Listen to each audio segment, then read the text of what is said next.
ಹುಬ್ಬಳ್ಳಿಯ ಕಾರ್ಪೊರೇಟರ್ ಪುತ್ರಿ ನೇಹಾ ಹತ್ಯೆ ಪ್ರಕರಣದ ತನಿಖೆ ಚುರುಕಾಗಿದೆ. ಆರೋಪಿ ಫಯಾಜ್ನನ್ನ 6 ದಿನಗಳ ಕಾಲ ಸಿಐಡಿ ಕಸ್ಟಡಿಗೆ ನೀಡಿ ಕೋರ್ಟ್ ಆದೇಶ ಹೊರಡಿಸಿದೆ. ಹಿಂದೆ ಕಸ್ಟಡಿಗೆ ತೆಗೆದುಕೊಂಡ ಸಿಐಡಿ ಪೊಲೀಸರು ತನಿಖೆಯನ್ನ ತೀವ್ರಗೊಳಿಸಿದ್ದಾರೆ.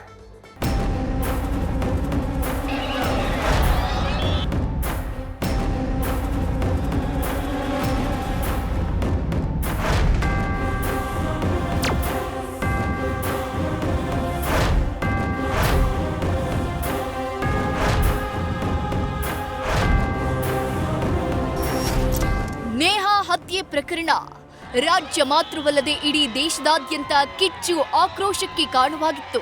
ಜನಸಾಮಾನ್ಯರಲ್ಲದೆ ಗಣ್ಯ ವ್ಯಕ್ತಿಗಳು ನೇಹಾ ಹತ್ಯೆ ಖಂಡಿಸಿ ಆರೋಪಿಗೆ ಕಠಿಣ ಶಿಕ್ಷೆ ಆಗಬೇಕು ಅಂತ ಆಗ್ರಹಿಸಿದ್ರು. ಸದ್ಯ ಈ ಪ್ರಕರಣಕ್ಕೆ ಸಂಬಂಧಪಟ್ಟಂತೆ ಮಹತ್ವದ ಬೆಳವಣಿಗೆ ಕಂಡುಬಂದಿದ್ದು, ನೇಹಾ ಹತ್ಯೆ ಆರೋಪಿ ಫಯಾಜ್ನನ್ನ 6 ದಿನಗಳ ಸಿಐಡಿ ಪೊಲೀಸ್ ಕಸ್ಟಡಿ ನೀಡಿ ಕೋರ್ಟ್ ಆದೇಶ ಕೊಟ್ಟಿದೆ. ಆರೋಪಿ ಫಯಾಜ್ಗೆ 6 ದಿನ ಪೊಲೀಸ್ ಕಸ್ಟಡಿ.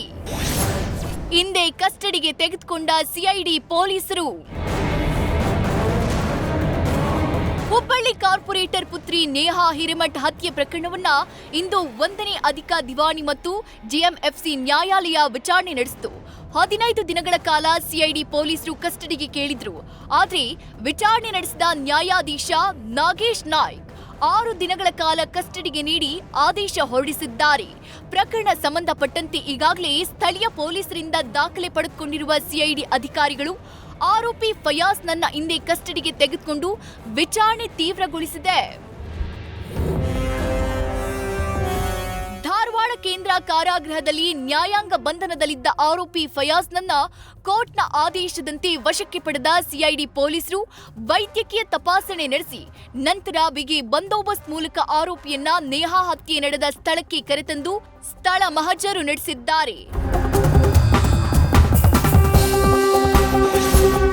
ನೇಹಾ ಹಿರೇಮಠ್ ಮನೆಗೆ ಸುರ್ಜೇವಾಲಾ ಭೇಟಿ. ಇನ್ನು ಕರ್ನಾಟಕ ಕಾಂಗ್ರೆಸ್ ಉಸ್ತುವಾರಿ ರಣದೀಪ್ ಸಿಂಗ್ ಸುರ್ಜೇವಾಲಾ ಇಂದು ನೇಹಾ ಹಿರೇಮಠ್ ಮನೆಗೆ ಭೇಟಿ ನೀಡಿದ್ರು. ನೇಹಾ ತಂದೆ ನಿರಂಜನ್ ಹಿರೇಮಠ್ ಅವರ ಜೊತೆಗೆ ಮಾತುಕತೆ ನಡೆಸಿ ಆರೋಪಿಗೆ ತಕ್ಕ ಶಿಕ್ಷೆ ಆಗುತ್ತೆ ಅಂತ ಭರವಸೆ ಕೊಟ್ಟರು. सरकार की ये जिम्मेवारी है कि संपूर्ण न्याय मिले, जल्द से जल्द न्याय मिले और जो सबसे कड़ी सजा है वो अपराधी को मिले. हमने 4 बातें कही हैं. हमारे कानून मंत्री जी ने ये निर्णय किया है. ಒಟ್ನಲ್ಲಿ ನೇಹಾ ಹತ್ಯೆ ಪ್ರಕರಣ ರಾಜ್ಯದಲ್ಲಿ ಆಕ್ರೋಶದ ಜ್ವಾಲೆಯನ್ನು ಎಬ್ಬಿಸಿದೆ. ಒಂದೆಡೆ ವಿದ್ಯಾರ್ಥಿಗಳಿಂದ ಪ್ರತಿಭಟನೆ ತೀವ್ರಗೊಂಡಿದ್ರೆ ಮತ್ತೊಂದು ಕಡೆ ಸಿಐಡಿ ಆರೋಪಿಯನ್ನ ವಶಕ್ಕೆ ಪಡೆದು ತನಿಖೆಯನ್ನ ಚುರುಕುಗೊಳಿಸಿದೆ. Prakash Nulvi, news first, Hubballi. News first ನಿರ್ಭೀತಿಯಿಂದ ನಿಮ್ಮ ಪರವಾಗಿ.